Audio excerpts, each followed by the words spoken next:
Meus amigos, minhas amigas, eu sou o professor Lac, com muito prazer, muita satisfação, estou aqui para ministrar mais uma aula para vocês, uma aula de administração pública, uma aula muito bacana, uma aula legal, uma aula importante. Vem comigo, né? O tema agora chama-se accountability, né?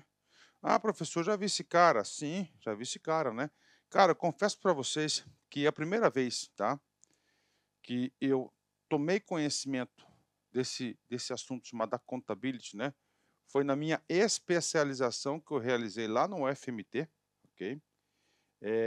No ano de 1999, onde eu me formei especialista em políticas e estratégias para o setor público, né?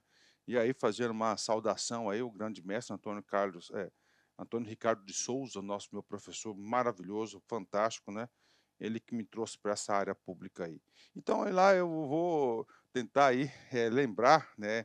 E trazer o conceito que eu aprendi naquela época. Então a contabilidade, primeira coisa, é um termo, né? É um termo em inglês, tá? É um termo em inglês que não tem, né, uma tradução literal para o português, né? Isso aqui, né, vem em respeito ao que o controle social.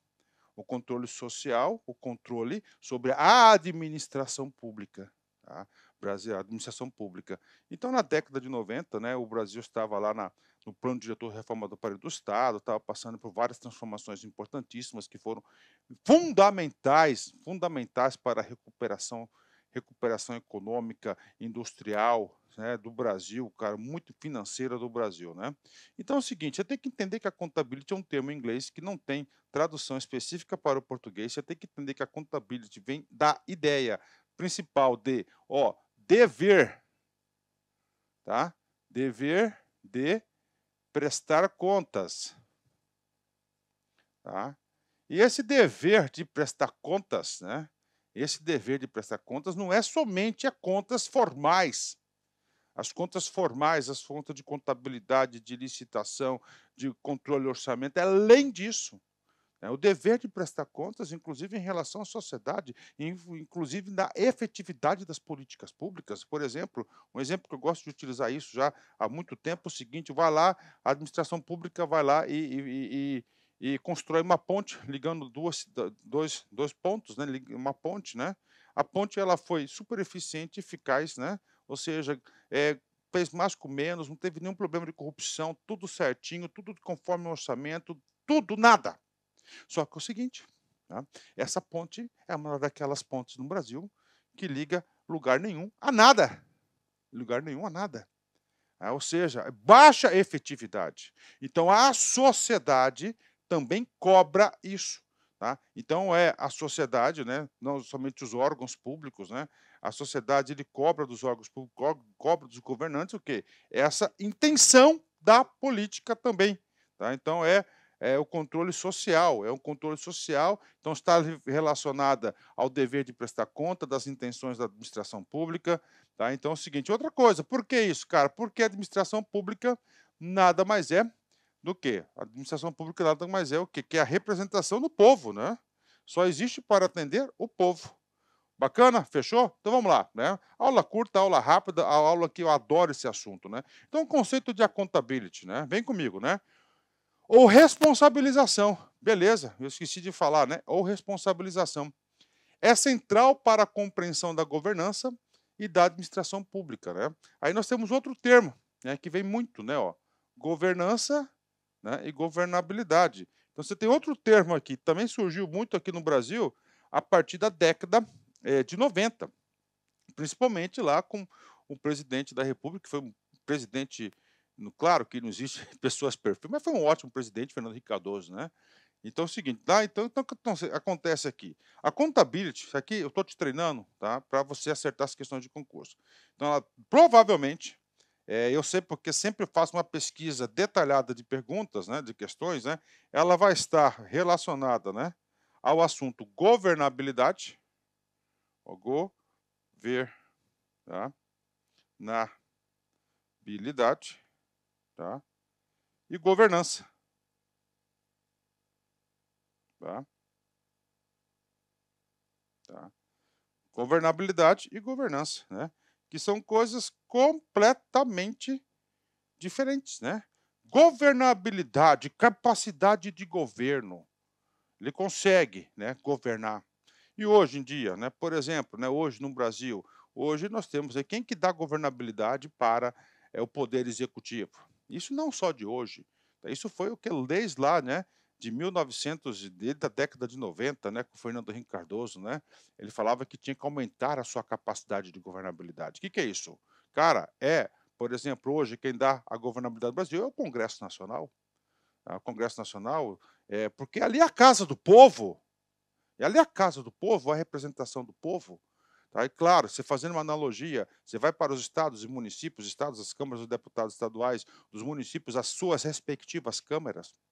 Então é essa a perspectiva. Né? Então o que acontece? Né? O governo deseja, né, fazer tal coisa, encaminha um projeto de lei, chega lá e é derrubado, ou seja, esse governo não tem governabilidade. Então, governabilidade vem da capacidade de governar. Inclusive, governabilidade tem uma aula que eu vou preparar, gravar para vocês aí, tá? Rápido, eu vou ter uma aula específica que eu falo de governança e governabilidade, que completa o assunto accountability. Né? Professor, e governança? Governança é o seguinte: o governo tem governabilidade, mas não tem a capacidade de fazer acontecer. Como assim, professor? For lá, ele tem governabilidade, ele consegue as autorizações aí das instituições para a realização, mas não consegue implementar, ele é incompetente, não tem capacidade administrativa, não tem capacidade financeira, está quebrado, operacional para isso. Então, a administração pública ele sempre tem que aumentar a sua capacidade de governança. A governança está relacionada, anotem isso, à capacidade financeira, orçamentária, econômica, para fazer acontecer as suas tomadas de decisão. E a governabilidade diz respeito ao seguinte, né, que se ele consegue ter aprovadas as suas decisões. E como é que é aprovado isso? Nós temos um sistema hoje no Brasil, né, nós temos aí o poder é uno, pertence ao povo, né, beleza, né, que é dividido em 3 poderes, que são independentes e harmônicos entre si. Então tem que ter esse equilíbrio para obter a governabilidade. Então, voltando aqui, é central para a compreensão da governança. Olha aí, central, né? Ou seja, né, então a accountability, né, está relacionada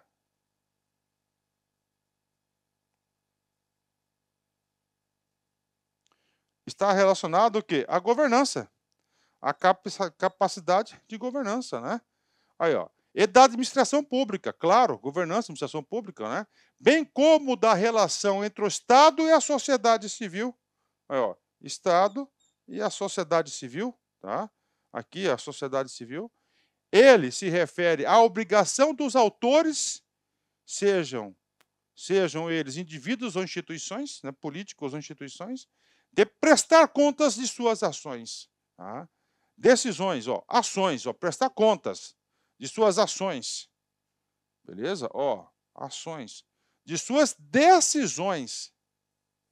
E a gestão de recursos. Então, é além do controle normal. Além de enfrentarem consequências por falhas ou má administração. A accountability pode ser classificada em 3 tipos principais: vertical, horizontal e societal, cada um desempenhando um papel crucial na promoção e transparência, eficiência e justiça dentro dos sistemas políticos e sociais. Né? Beleza, ok, tranquilo. Professor, e aí, cara? Você, no começo da aula, você já chegou mandando na aula que o senhor aprendeu esse conteúdo, foi lá em 1999, positivo. Né? Naquela época não existia essas 3 partes de accountability. Tá? E o que aconteceu? Um tema muito importante, vários estudiosos, muitas pesquisas aí no Brasil todo. O que aconteceu? Eles aí aperfeiçoaram esse conteúdo. Né? Então, hoje a accountability que tem caído, vertical. Né? O que é vertical? De cima para baixo. Né? De cima para baixo. Quem que está no topo, gente? É o povo. Como que o povo pode, né, exercer um controle, né, na administração? Através, normalmente, que é processo de eleição. Tá? Quando a pessoa não é reeleita, né, quando a pessoa não há reeleição, quando a pessoa, um exemplo para você, né, quando o político, o governador, o presidente não consegue se reeleger, isso em condições normais, sem tchutchu, tá? Quando, né, ele não consegue se reeleger, então o que significa? Que ele foi reprovado. ele foi do controle social, da contabilidade vertical, as eleições, e não foi aprovado, né? Ok, né? Beleza, né? E a horizontal? Horizontal é isso, né? Igualdade, né? Ó, vertical, você tem uma situação diferenciada, né? Então, o que significa que horizontal? São os poderes, aí, ó. Um poder controlando o outro poder, tá? Por exemplo, quando o TCU faz uma fiscalização, o que está acontecendo? É o quê? O poder legislativo fazendo uma legislação, uma fiscalização, ou sobre o próprio poder legislativo, ou sobre ou pelo poder aí executivo, ou pelo poder judiciário. Tá? Então é entre as instituições. Tá? Entre as instituições. Né? Você tem que entender que o vertical, tá, é uma situação acima. E quem que é detentor do poder? É o povo. Né? E a societal? São instituições, é a sociedade. Tá? É a sociedade se organizando, né, e cobrando do Estado brasileiro. Tá? Beleza. Cara, com esse conceito aqui, cara, você acerta diversas questões, né? Eu separei aqui algumas questões importantes para a gente desenvolver, tá? Para nós desenvolvermos aqui esse assunto aqui. E você pode ter absoluta certeza que se você seguir as nossas orientações aqui, você vai acertar todas as questões. Então, a primeira contabilidade que nós vamos ter que explicar é a vertical. Tá? Aqui, vertical. Vertical. O que é uma relação verticalizada? Manda quem pode, obedece quem tem juízo. Envolve uma relação entre o governo e os cidadãos, ok? Onde os últimos têm a capacidade de responsabilizar o governo por suas ações. Então, porque ele governa para o povo, né? Isso é realizado. Como é que ele pode responsabilizar, né? Através de mecanismos democráticos. Aí, ó, democráticos, né? Como eu disse que o cara não consegue se reeleger, houve um controle o quê? Uma vertical, né? Como eleições, referendos e outras formas de participação direta. Olha aqui, participação direta, isso é fundamental, tá? Fundamental. Os cidadãos exercem a contabilidade vertical ao premiar ou punir governantes e representantes políticos, elegendo-os ou removendo-os do poder, com base em suas performances e condutas. Este tipo de contabilidade pressupõe uma sociedade ativa que demanda transparência e justiça de seus líderes e instituições. Né? Então, isso aqui é contabilidade o quê? Vertical. Tá? Vertical. Tá? Horizontal. Tá? Horizontal. Horizontal. Então, aqui é entre o quê? Instituições. Entre órgãos da própria administração pública. Né? Por outro lado, refere-se a relações internas dentro do Estado, né? Onde diferentes órgãos e instituições governamentais possuem mecanismo de controlar, de fiscalizar, de responsabilizar uns aos outros, né? Uns aos outros, né? Então, sim, um sistema de freios e contrafreios, de pesos, né? Um controla o outro, né? Então, quando tem quando tem uma fiscalização do Tribunal de Contas, cara, tá aí. Quando tem uma prestação de contas, cara, tá aí, né? Quando a ação do Ministério Público é um exemplo disso, né? Ok, né? Este tipo de accountability é fundamental para o sistema de freios e contrapesos, essencial em democracias, instituições como tribunais de contas, ministérios públicos e órgãos regulamentadores independentes são exemplos de entidades que exercem a contabilidade horizontal. Quais são esses órgãos? Cara, os órgãos, agências, Anatel, Anael e vai embora, né? Assegurando que poderes e recursos públicos sejam usados de forma adequada e legal. Tá? Bacana, né? E agora, pessoal, a contabilidade social. Nós vimos o quê? Nós vimos a vertical, que o povo está acima, um dos mecanismos democráticos garantidos pela nossa Constituição é a participação popular nas decisões através das eleições, né, diretamente. Horizontal entre as instituições e órgãos. Tá? E agora é a sociedade. Tá? A sociedade aqui, ou seja, não está dentro do governo. A contabilidade societal refere-se ao papel que organizações não governamentais, estão fora do governo, a mídia, já vi cair essa questão, então a mídia exerce a contabilidade, sim, qual modalidade? Societal. Tá?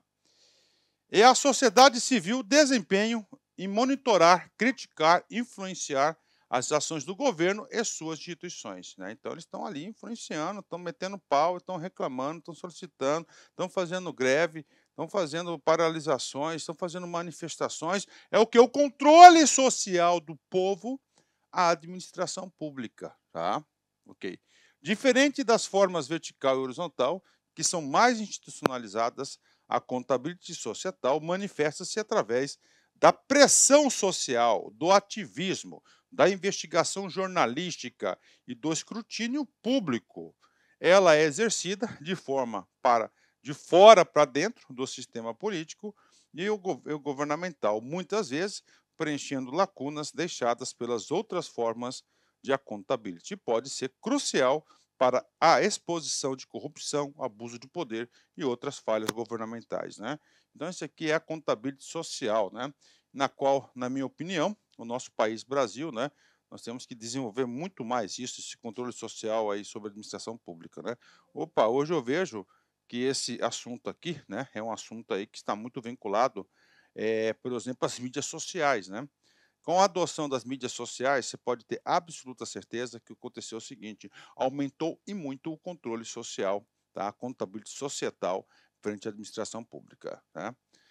Cada tipo de accountability desempenha um papel complementar na garantia de que governos e instituições sejam responsivos, além da responsabilidade, transparentes e justos. A interação entre essas formas de accountability contribui para uma governança mais eficaz e para a manutenção da confiança pública entre as instituições. Então, são as três.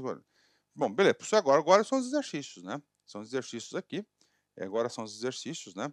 Que nós vamos estar efetuando aqui. Beleza, né? E aí, professor? Cara, vamos começar aqui primeiro, tá? Fazer uma bateria de exercícios da FGV. Tá? Se você for analisar, a FGV faz alguns anos, né? Ela vem o quê? Ela vem realizando aí os maiores concursos do Brasil. Olá, meus amigos, minhas amigas. Inicialmente eu peço licença a vocês, mas eu quero fazer um convite espetacular. Quer ser aprovado no concurso do TJ Pará? Então você para tudo que você está fazendo e preste atenção naquilo que eu vou dizer para vocês. Atenção. Para você ficar competitivo, para realmente disputar vagas nesse concurso, que vai ser um concurso muito disputado, muito concorrido. A prova realizar-se-á no dia 31 de agosto, ou seja, temos pouco tempo. Você tem que ter uma estratégia de estudos. Você tem que ter uma estratégia. Você tem que ter uma estratégia. Com base na estratégia, você tem que ter um plano de estudos. Com base no plano, você tem que ter ferramentas para poder estudar e dar sustentabilidade à sua estratégia. Se você não tiver isso, você vai se perder no conteúdo infinito, você vai estudar, você não vai ter um balanceamento dos seus estudos, vai ter disciplina que você estará muito bem e outras disciplinas que você, quiçá, nem terá visto. Então você tem que ter metodologia. Eu quero aqui fazer um convite para você, um convite muito especial. Assista esse vídeo até o final, da nossa metodologia otimizada, que é a liderança acelerada competitiva. Professor Lac, eu montei uma metodologia específica, um plano específico para o concurso do TJ Pará. Se você assistir esse vídeo até o final, eu tenho certeza que isso vai te inspirar a estudar. Então, ela chama metodologia acelerada competitiva. Você vai ter 47 metas diárias. No total, ela é 100% baseada, né, a primeira premissa, ela é baseada na resolução de questões da banca do CESP. São 2.448 questões, metas de 50 questões por dia. 50 questões por dia. Cara, você vai fazer o loop, você vai chegar lá no dia da prova, cara, você vai nem acreditar. E essa metodologia nós temos focada para 4 cursos. Conhecimentos gerais para todos os cargos, ok? Aí nós temos uma focada para oficial, outra focada para direito e, finalmente, para pedagogia. Beleza? Vamos embora, né? Vamos embora. Começa quando, professor? Começa agora, né? Dia 14 aí, as metas aí, né? O pernilongozinho aqui. Ah, por quem que é LAC? Cara, LAC está 15 anos no mercado. Nós somos aqui do Mato Grosso, estamos expandindo aí nossas ações aí para o estado do Pará, graças a Deus. No concurso do TJ Pará, que foi a banca da FGV. A banca da FGV, na minha opinião, era mais complicada que a banca do Sebrasp. Nós tivemos 9.289 aprovados no concurso todo e 2.478 da LAC, inclusive o professor LAC estava aqui entre esses aprovados aqui, graças a Deus, né? Graças a Deus. Então você tem que ter uma metodologia. Então vamos lá. Primeira premissa, cara, você tem mais ou menos 60 dias de estudos. Você tem que ter uma estratégia. Qual que é a sua estratégia? Como é que você vai encarar esse concurso? Você vai fazer cursinho, cara? Tudo bem, beleza, né? Cursinho é uma ferramenta, mas ele não te dá a estratégia. Ele não te dá a competitividade, né? E é muito lento essa aprendizagem. Então você tem que otimizar os seus estudos. Você tem que ter uma estratégia, você tem que saber qual que é a sua meta, a nota de corte, as ferramentas, ter um plano, vai estudar toda a disciplina. Primeira coisa, você tem que conhecer a prova. A prova são 120 itens e nós aqui da LAC eu quero te ajudar exatamente nesses 120 itens. 50 itens de conhecimentos gerais e 50, 70 itens de conhecimentos específicos. Esse projeto aqui, tá, é um projeto específico para o cargo de oficial de justiça avaliador. Mas aqui dá para você ter uma noção. São 4 estratégias. Primeira estratégia, uma estratégia focada na disciplina, na área de conhecimentos, conhecimentos gerais. Então, qual que é a estratégia aqui? Eu vou elaborar para você, está em produção. 47 metas de estudos, são 9 ciclos de estudos. A cada 5 dias de estudo, a gente muda o perfil de conteúdo das questões. E o último perfil, que é o 9º perfil, vai ser um perfil de revisão, que são 7 dias. Durante esses 47 metas, você vai resolver 1.010 questões da banca do CESP, provavelmente. Eu digo provavelmente porque tem questões que nós vamos ter que produzir, porque não tem no banco de dados. Padrão Sebrasp, 20 por dia, durante 47 dias, ou seja, 47 metas de estudos, né? E aí nós temos aqui conhecimentos gerais, 50 questões na prova. Deixa eu ver aqui, ó. Então, língua portuguesa, que serão 10, ó, 10 de ética, 10 de administração pública, 10 de legislação e 10 de informática, né? Tudo você quer. Cara, dá para você fazer 2 vezes essa quantidade de questões. Você faz um loop. Cara, dessas 1.010 questões, cara, olhando no seu olho, a probabilidade de pelo menos 40 das 50 questões você ter visto no nossa metodologia é muito grande, cara. Então, nós temos uma planilha. Todos os dias você vai receber no seu WhatsApp a meta do dia de questões, você tem as aulas de suporte, você tem tudo, cara, né? E a meta, claro, é uma meta específica aqui, que é a meta de oficial, né? A meta de oficial. Aí, como é conhecimento específico, são mais questões, você vai fazer 30 questões, então 50 questões todos os dias, sim. Vamos organizar por conteúdo, por assunto. É algo fantástico, algo que eu tenho certeza que vai te ajudar. Então, você tem a estratégia onde conhecimentos gerais, conhecimento específico, aqui no caso aqui a gente vai oferecer o específico para o cargo de oficial de justiça, para o cargo de direito e para o cargo de pedagogia, onde nós temos bastante know-how nesse conteúdo, né? 30 por dia, 47 meses. A terceira estratégia é a estratégia de revisão geral, que é aquele sprint, aquela motivação. Aqui tem um número, tá um errozinho de digitação, mas aqui é 64, porque é 30 mais 34, né? Então, a partir do dia 23/8, né, são 7 metas, último ciclo de revisão. Aqui é uma metodologia muito pensada. Cara, você vai resolver 64 questões padrão da banca do CESP todos os dias. Meu, papo sério. A possibilidade de aprovação é muito grande. Você vai conhecer o perfil da banca.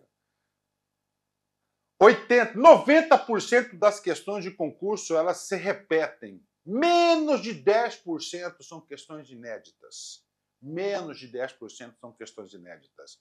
Cara, ninguém faz isso, cara. Ninguém faz isso. Aqui você vai ter um plano, isso aqui vai te motivar, você vai acordar o dia, você vai ter a sua meta. Então, essa aqui é a estratégia número 3. E a quarta estratégia, né?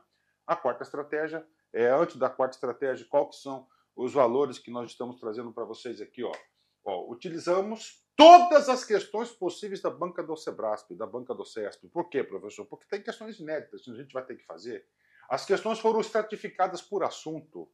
Utilizamos a metodologia reversa, ou seja, a gente apresenta para você já o problema, né? Aí você vai ter que, vou te provocar a todo momento você explorar seu conhecimento de mundo que você tem sobre aquele assunto e fazer você marcar.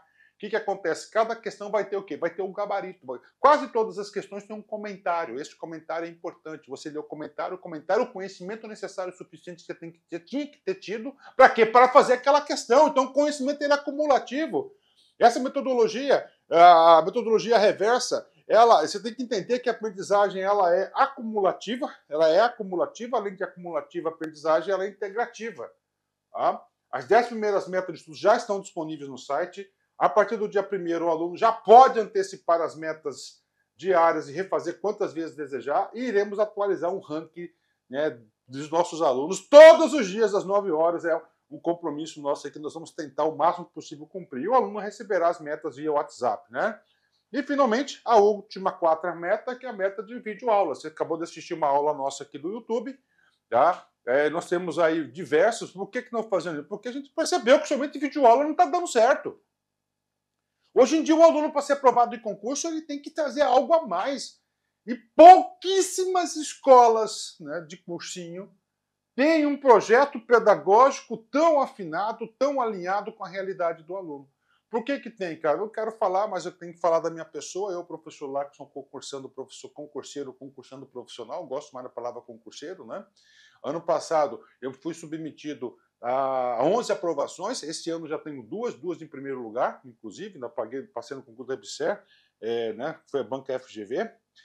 Não vou realizar esse concurso aí no Pará, porque no dia 31 eu tenho prova agendada lá em Goiás. Lá eu quero fazer a prova de fiscal de tributos, auditor fiscal de tributos do Estado. Né? Eu quero fazer essa prova lá. Então, por quê? Para ampliar o meu escopo de conhecimento. E lá, para estudar lá para a Cefaz, são 20 disciplinas pesadas, eu montei essa metodologia para mim, estou aplicando para vocês. Então, aqui é realidade, né? Aqui é a realidade. Então, esse aí é o recado que eu passo para vocês. Tá? Quanto custa isso aqui, Carol? O curso de oficial, de especialidade de Direito e pedagogo, cara, olha o investimento. 10 parcelas de R$ 39,90. É isso mesmo. 10 parcelas de R$ 39,90. Né? É o melhor custo-benefício do mercado. Não existe um projeto dessa magnitude. É o melhor investimento da sua vida. Aqui você vai se motivar, aqui você realmente vai enxergar uma luz no fim do túnel, você vai enxergar a sua produtividade. E só de conhecimentos gerais, só parte gerais aí, essa nossa metodologia, 10 parcelinhas de R$ 29,90. Ou seja, é acessível a qualquer pessoa. Então venha estudar com a gente aqui na Lacson Curso. Espero vocês de todo o coração. Valeu, tchau, tchau. Fique com Deus.